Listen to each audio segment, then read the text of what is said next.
Salat khilaf atau salat isyraq. Salat isyraq. Salat isyraq itu sesuai dengan hadis kan, luar biasa pahalanya.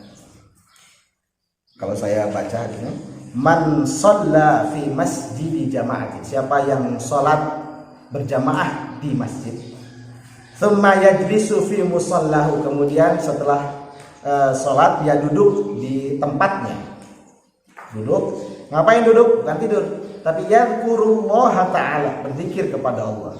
Zikir itu bisa banyak tafsirannya, termasuk ya berzikir la ilaha illallah, baca Quran termasuk zikir, belajar juga termasuk zikir. Hatta tatlu asyamsu, sampai matahari terbit. Dia berzikir itu sampai matahari terbit. Kemudian summa yusolli, kemudian dia sholat rakaataini, 2 rakaat. Setelah matahari terbit dia sholat 2 rakaat. Falahu ajrul hajjati wal umrati tammataini. Maka baginya sebanding pahalanya pahala haji dan umroh, tammataini, sempurna dan sempurna. Jadi sempurna hajinya, sempurna umrohnya. Pahalanya itu sama dengan orang yang melaksanakan sholat 2 rakaat setelah sholat subuh, tidak keluar dari masjid, dia niat iktikaf di sana. Ngapain? Yazkurullaha ta'ala, kemudian sampai tatlu asyamsu, sampai matahari terbit. Setelah matahari terbit dia melakukan sholat 2 rakaat, pahalanya seperti itu. Nah, sholat isyraq itu ada 2 pendapat perbedaan ya. Ada 2 pendapat para ulama. Ada yang mengatakan sholat tersebut itu termasuk kepada sholat duha, sholat di awal duha. Ini jumhur ulama mengatakan sholat tersebut atau sesuai dengan hadis itu adalah termasuk kepada sholat duha yang dilaksanakan di awal duha. Kemudian ada pendapat ulama yang kedua mengatakan ya itu memang sholat isyraq, yaitu sholat yang dilaksanakan ketika matahari terbit. Redaksi hadisnya hatta tatlu asyamsu summa, gitu kan? Sampai matahari terbit dia berzikir, sampai matahari terbit summa, apa summa? Kemudian dia sholat. Itu. Jadi ketika matahari terbit langsung dia sholat 2 rakaat, itu isyraq. Jadi ada 2 pendapat.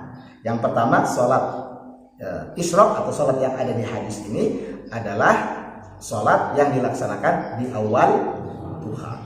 Kemudian ada pendapat ulama, banyak ulama yang mengamalkan ini, melaksanakannya adalah ketika matahari terbit. Matahari terbit, sekarang matahari terbit kalau nggak salah jam 6:07. Jam 6:07. Jadi jam 5 berapa? Jam 5:53. Itu matahari terbit. Nah, ketika matahari terbit dia melaksanakan sholat itu. Ya, pendapat para ulama. Nah, kalau ada ya pendapat ulama yang kedua ini yang mengatakan bahwa sholat isyraq dilaksanakan ketika matahari terbit, kan tadi sudah ada di 5 waktu, salah satu 5 waktu mana? Inda tulu'isy syamsi hatta tartafi'a qadru ramin. Yang diharamkan dari 5 waktu itu salah satunya ketika matahari terbit sampai matahari meninggi kira-kira 1 tombak. Apa boleh melaksanakan sholat tadi? Apa boleh melaksanakan sholat? Kenapa boleh? Ya boleh, man. Ulama yang berpendapat bahwa sholat isyraq itu adalah ketika matahari terbit dia sholat. Nah, dia melaksanakan. Boleh. Sekarang kenapanya?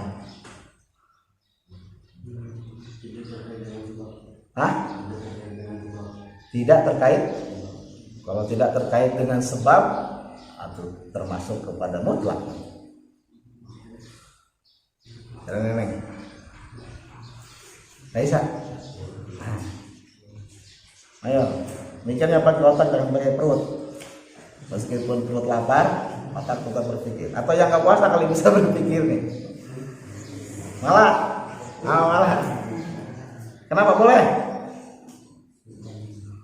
Karena sebab muqarib. Matahari terbit, sholat. Matahari terbitnya sebab, kemudian sholat. Muqarib boleh nggak? Yang nggak boleh muta. Paham? Kalau tadi apa? Qada itu. Kalau qada boleh itu melakukan qada atau melaksanakan sholat sunnah rawatib atau sholat apa yang diqada boleh kapan saja meskipun di waktu yang diharamkan. Boleh ya? Alasannya dari apa? Alasannya apa? Sebab udah lupa baru aja di itu musadana. Karena sebab mutaqaddim. Sholat sunnah ba'da zuhur kelupaan dilaksanakan di waktu asar setelah sholat asar. Boleh. Kenapa boleh? Alasannya sebab mutaqaddim. Kan sebabnya duluan. Sholat qada tadi itu sholat wajib ya, yang wajib misalnya dia ketinggalan, kan sebabnya itu duluan.